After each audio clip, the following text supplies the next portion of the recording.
And I'll be talking about my postdoc project when I was at her group in the efficacy of novel repurposed readthrough drugs using Aniridia patient iPSC-derived retina and epithelial stem cell models. So we all know about Aniridia. It's a rare disease, autosomal dominant, and characterized by the underdevelopment or complete absence of the iris, foveal aplasia nystagmus, and then with later progressive appearance of cataracts, glaucoma, and corneal keratopathy. It's mainly caused by mutations that affect one allele of PASIX, causing PASIX haploinsufficiency, and we know that about 40% of all the mutations that are reported are nonsense mutations. So these are mutations that introduce an infinite premature stop or BTC. So what happens with these mutations is that by introducing the BTC, they mess with the translation of the protein and either produce a truncated protein. Can you see the pointer?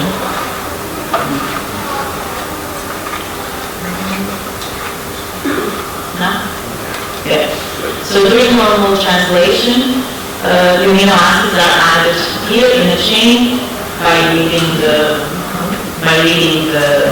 mRNA, producing a normal protein. When these PTCs are present, the translation machinery reads it as a stop signal and stops the addition of the amino acids, producing a truncated protein. What happens sometimes, and we think happens in Aniridia as well, is that the mutated transcript doesn't even get to this stage and is degraded by a process called nonsense-mediated decay. So there's a class of compounds or drugs called translational reducing drugs that affect the machinery and sort of confound this translation machinery that allow for an amino acid to be introduced instead of the PTC. This allows that the translation continues and a full protein is again formed. A very famous example of a nonsense suppression drug is atolurine. So we know that atolurine showed very promising results in a preclinical PASIX mouse model. However, the phase 2 clinical trial failed to meet the primary endpoints. Mariya was very keen to discuss if these were indeed the correct endpoints and how important it would be to better understand the natural history and the progression of the disease to define the best endpoints for these trials. However, there's since been new developments on this area, and novel small molecule drugs like Efficacy or deaminopurine or DAP and other designer drugs have emerged and they show great promise. And these seem to be more effective as well. So we wanted a model system to study these new compounds, and we opted for iPS. As the previous presenter showed, I won't go through the whole detail, but these are the iPSCs are derived mutations, and they are a valuable source of undifferentiated cells that actually contain the same genetic information of the donor. So in case of the patients, we would have a source of cells that then can be differentiated into multiple cell types or even into organoids, really more complex multi-cell structures that then can be used for disease modeling or drug screening most of the time, but also it can be even where there are works that try transplantation back into the patient. So we generated a line, an IBS line from an Aniridia patient, a male patient with a nonsense PASIX variant.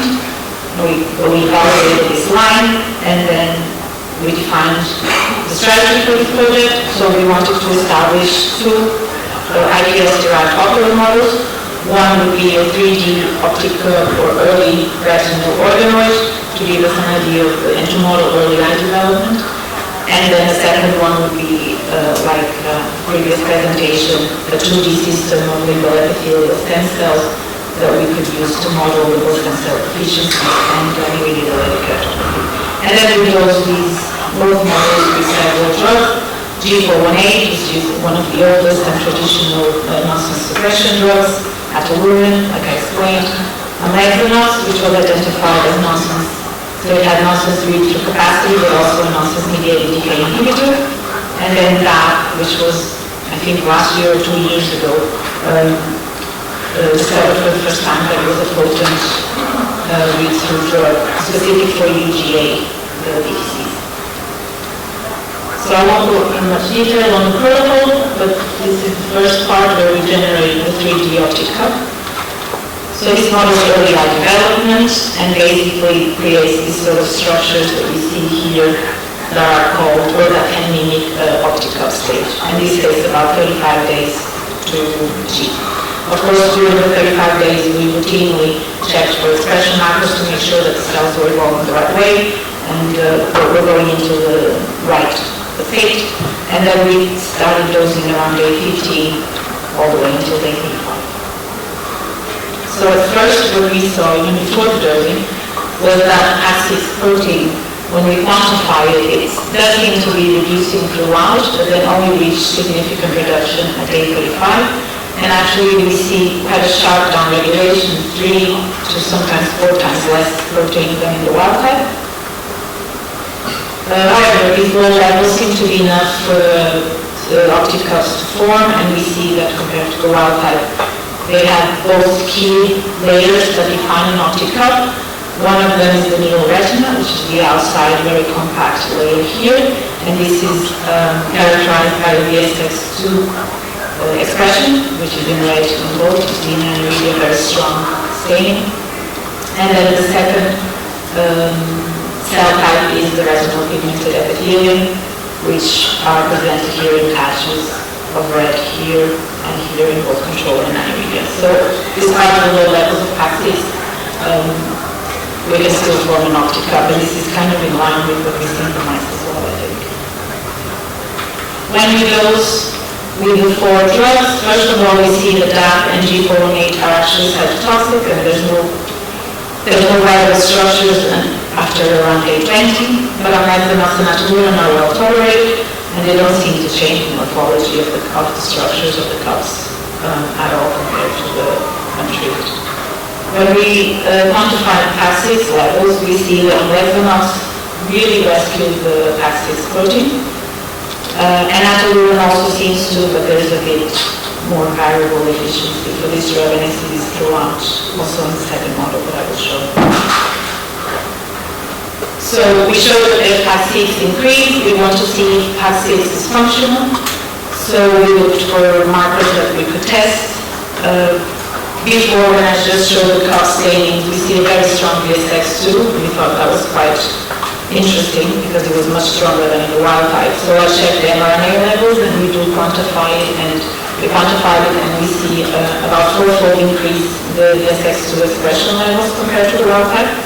And actually, after dosing with both Levinox and ataluren, these levels seem to be rescued quite similar to the wild type. And then we looked for a second marker, and there have been reports that PAX6 deficiency leads to increased proliferation.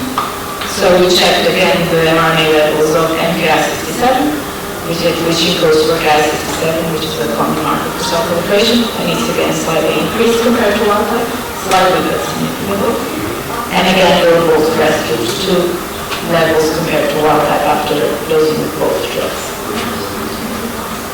So we then developed the second model, and this protocol is based on how Stockton's lab work, and the only difference is we cut it a bit shorter because from day 15 onwards, so the original protocol says 25 days, but we saw that the Aniridia grew very poorly from about day 17 onwards, so we focused more until day 15. Again, we checked for limbo stem cell markers to confirm that these cells went into the right path, and then we dosed them with the 4 compounds again for 48 hours from day 13 until day 15. Again, we show that these cells express low PAX6. This is quite a dramatic Western blot. There is some protein at day 15, but there is really a downregulation of the PAX6 levels, again, lower than 50%, again, about a third of the wild type levels. When we dose them with drugs, we see that PAX6 was rescued after Levinox, which are the concentrations shown here, with DAP in one of the concentrations tested, and with ataluren. G418 was again cytotoxic. And then again, for the functional rescue, for the functional analysis, we looked at ABCG2 protein. So at day 15, we see an increase of ABCG2 protein. And then following dosing with amlifenox, we see a reduction to, again, close to wild type levels. Though interestingly, we didn't see an effect with the DAP, so it doesn't seem to show any rescue here, even though the PAS6 levels are increased. And Aniridia shows a trend rescue. Again, I think more variable than we expected, we hoped for. We picked the second marker once again. So there was a recent report that shows that PAS6 is important for neural crest migration during corneal development. So I looked into that and we tested SOX9 as well. That doesn't seem to change much, but then we tested SOX10. And at the mRNA level, there's a sharp upregulation. And again, following amlifenox treatment, and this time with atoluran, there was a rescue to wild type levels. That showed again no rescue, so it seems that even though it increases PAS6, it doesn't seem to, or at least not from these markers, there's no functional rescue. So to conclude, we generated 2 iPSC-derived models. We show that they can mimic PAS6 abundance deficiency in vitro, and that we actually see about a third of control PAS6 protein compared to control, and then we can also use these models to mimic either early eye development in the case of the 3D organoids, as well as the lower corneal development. And we repurpose, or we suggest that amlifenox can be used as a promising candidate for Aniridia treatment, because we show that it rescues PAS6 protein in both models, and it seems to produce a functional protein that can improve the cellular defects. So to last slide, to thank everyone from Mariya's group and our collaborators at Harvard University, where I'm now located. Thank you for your attention.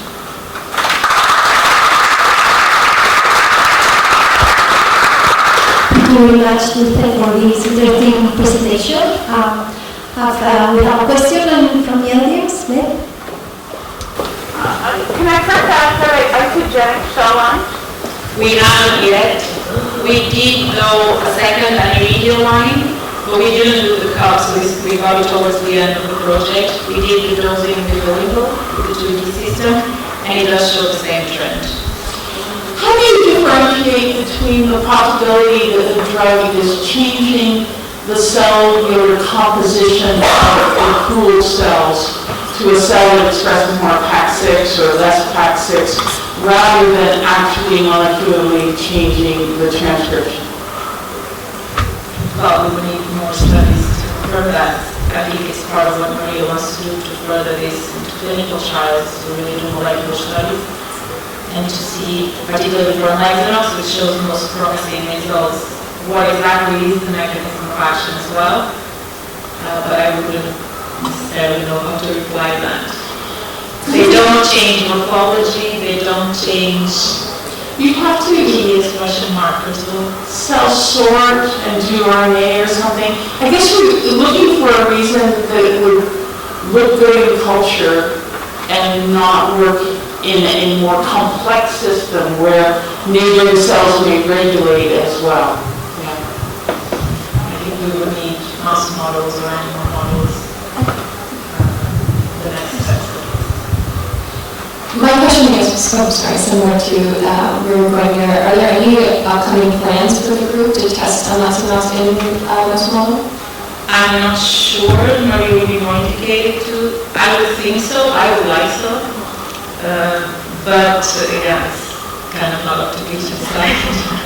So I just mentioned that we have a mouse model with PAC6 with a flight K, and I think that might be a nice addition to try to tease out what's going on. We do. So we did talk about this already, and also Mariya's, a lot of the people in the group, they work with zebrafish, and we do have a PAC6 fish as well. I don't remember now if it's a nonsense mutation, I think it is. But I think at the time when we talked, we didn't have such convincing data. I hope now, I agree it would be a very good follow-up study, very important one if we want to go for a clinical trial. The mouse where we put the flag K is the same mutation that Gregory Evans used with the outer RNAs. We gave him that mouse, so it would have a good control. Yeah. And unless the mouse special is available and it's cheap, because it's already been used and approved, all safety studies have been done already for other things, for other diseases, so it wouldn't be a problem of finance. So I agree with you. I understand that the anti-neuron does not work on missense mutation.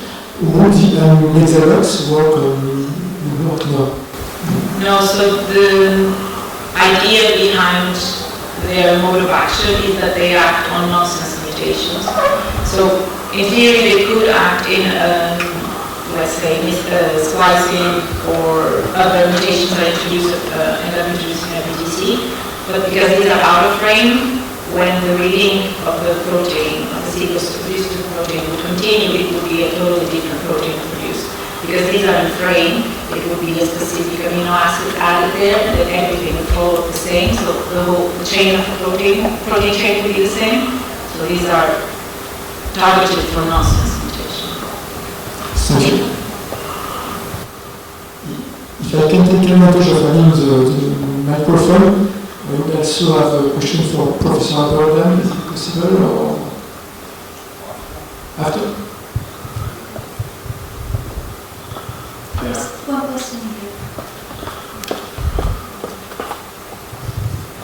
Maybe it's just the same as Elizabeth.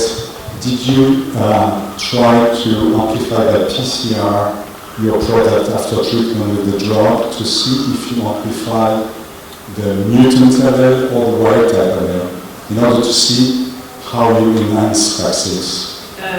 So we didn't do that, because at the very beginning, one of the first tests I did was to check mRNA capsid expression, and we don't see a clear reduction of the mRNA levels.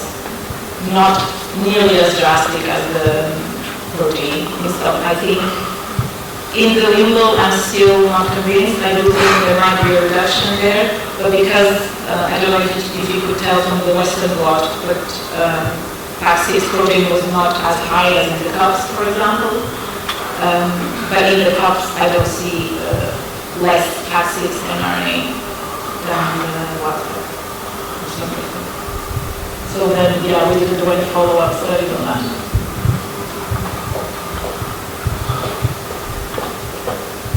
Next up, my question is, the functional rescue of the vaccines, it would be mutation dependent, because it depending of the amino acid would be included for the rescue with the drug. Yes. I think to make it really airtight, I think we could use more markers. The thing with the cups is that because it takes so long, we kind of had to make a short proof of concept kind of study. We are doing molecular now to get more markers really direct, that we know are directly regulated by PAC6, to really show if indeed it is by PAC6 or not. For the lingual, the direct markers that we know of, I see very low expression or no change. So I couldn't really. So for example, we tried keratin-3, which we know is a direct target of PAC6, but at this stage, day 15, they are still very lowly expressed keratin-3, so I couldn't really measure properly. Does that answer your question?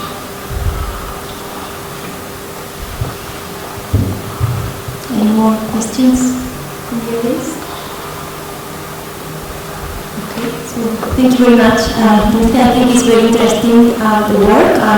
Repurposing drugs is an interesting choice because you can save time in drug development, because they have already seen the clinic and the safety is already more or less done. So thank you so much.